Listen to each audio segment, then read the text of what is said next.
target Halloween, Columbus Day, and Thanksgiving. Anyway, I'll let Tucker do the honors in introducing this story and then go into more detail about what happened as well as my reaction. Here's Tucker. An elementary school principal in Nebraska has banned a whole swath of Christmas-related items from his school.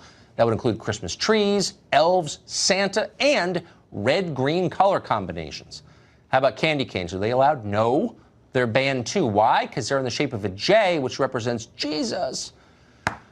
All right, so Tucker went on to have a fairly broad discussion with Mark Stein about the left's war on Christmas, but they didn't really discuss this story any further. So I decided to leave out the interview portion for this video because I think the details about this story are worth talking about. So what happened was this principal, Jennifer Sinclair, sent out a memo to her staff at Manchester Elementary in Nebraska, and in it she wrote, "It seems that I have stumbled upon a big rock that I hadn't anticipated. I know that you all are very kind and conscientious people. I know all the things that you'd like to do, have done, want to do are coming from such a good place, but I come from a place that Christmas and the like are not allowed in schools, as over the years in my educational career, this has evolved into the expectation for all educators. I have unknowingly awoken a sleeping giant with many of you. I apologize for the stress that Christmas, holiday, Grinch, Santa, and tree emails and conversations have caused you, and I will do my best to communicate the expectation from here on out, which aligns with my interpretation of our expectations as a public school who seeks to be inclusive and culturally sensitive to all of our students. I'll start with what was communicated to the Manchester staff last year. It remains the expectation." And so then she provides a link to the school district's official rules, which mandate that there be a secular purpose for all activities and instruction. And so, for example, with respect to religious holidays, it says, "Religious symbols such as crosses, creches, or menorahs may be used as teaching aids in the classroom, provided that the symbols are displayed as an example of the cultural and/or religious heritage of the holiday and are temporary in nature. If put on a bulletin board, religious symbols may be viewed as promoting a certain religious perspective." And then it goes on to clarify that Christmas trees, Santa Claus, and Easter eggs and bunnies are considered to be secular seasonal symbols and may be displayed as teaching aids, provided they do not disrupt the instructional program for students. Okay, so fair enough, right? I read through this whole document, and in my opinion, for a public school district, everything in these guidelines was perfectly reasonable and unambiguous. But for whatever reason, Principal Sinclair decided she needed to add to this with her own set of unreasonable and ultra PC guidelines, so here's her improved version for the teachers. "I feel uncomfortable that I have to get this specific, but for everyone's comfort, I will.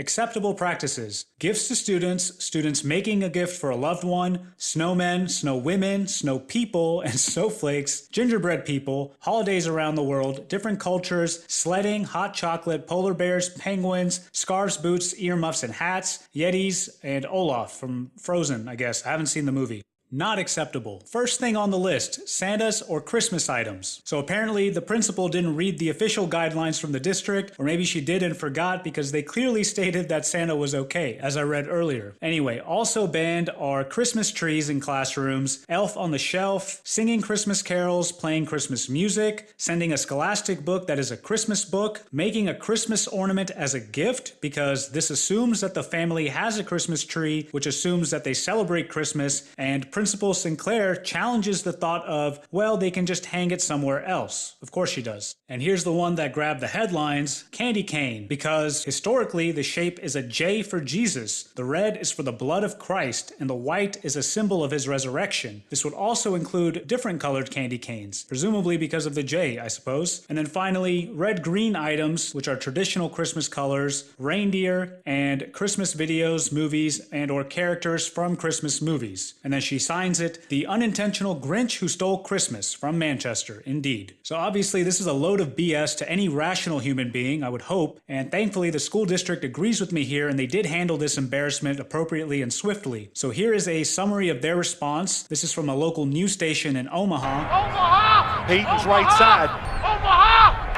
The principal of Manchester Elementary in Elkhorn is on administrative leave after sending a directive to staff to ban certain religious Christmas decorations in the classrooms. District spokesperson Kara Pershel said Jennifer Sinclair is a new principal and did not consult with administrators about school policy concerning the handling of religious holiday themes. The organization Liberty Council got wind of the principal's memo and sent a demand letter to the superintendent of Elkhorn Public Schools asking the district to lift the Christmas ban, which they did. Here's their official statement to the press. Elkhorn Public Schools District Administration promptly addressed the issue at Manchester Elementary School regarding the memo that was sent by the principal to Manchester Elementary staff. The memo does not reflect the policy of Elkhorn Public Schools regarding holiday symbols in the school. The district has since clarified expectations and provided further direction to staff in alignment with district policy. This issue was limited to Manchester Elementary School and did not arise at any other schools within the district. Okay, so good and correct response there, but as you might expect, many parents were justifiably upset and concerned about this whole episode, so this is what one parent, Jenny Myers, had to say. If a school's going to be able to eliminate everything about Christmas, it may not stop there. And if a principal is going to make such a drastic policy as that, I would think that it would be good for the parents to be aware of a policy that was being made of completely taking Christmas out of a school. So fair enough, right? I mean, I don't know what experiences Principal Sinclair has had in her career that made her think this was a reasonable action, but in her defense, she did send out an apology email to the parents, although I did find it to be somewhat ambiguous. Here's what she wrote. Last week, in an attempt to provide clarity, I mistakenly sent out an internal staff memo detailing what can and cannot be done in a public school surrounding the holiday season. I wanted to reach out and make sure our families understand what occurred and what has been done to correct the issue. I understand that the information I initially provided was incorrect, and I sincerely apologize for any confusion or concern this has caused and the negative attention this brings to the district and Manchester. Alright, so here's my closing take on this. First of all, I'm not a Christian and I wasn't raised in a Christian home, but regardless, I've always loved Christmas and thankfully my parents enjoyed it as well, and we were always happy to participate with fellow Americans in the Christmas holiday culture. So we would get a Christmas tree and presents and all of that, and for whatever reason my dad was really into competing with our neighbors for the best decorations, and it was good fun. And I understand that I'm only really embracing the consumerism aspect of Christmas that's been built on top of the religious foundation, but so what? It's awesome. Personally, I think it's great that we have a dedicated time of the year to be cheerful and generous and light up our homes, our streets, and public squares, and just enjoy this spirited tradition without finding some way to get offended, especially at the grade school level. I mean, hopefully you guys will agree with me that these elementary school kids in Nebraska are a long ways away from becoming seasoned progressive snowflakes. God forbid. They're not looking to be offended by Christmas, and it's only when idiotic adults teach them that they're supposed to be offended that it gets into their head. So I'm glad that the school district handled this correctly, and I hope that Principal Sinclair genuinely realizes why she was wrong here and doesn't just say whatever she needs to say to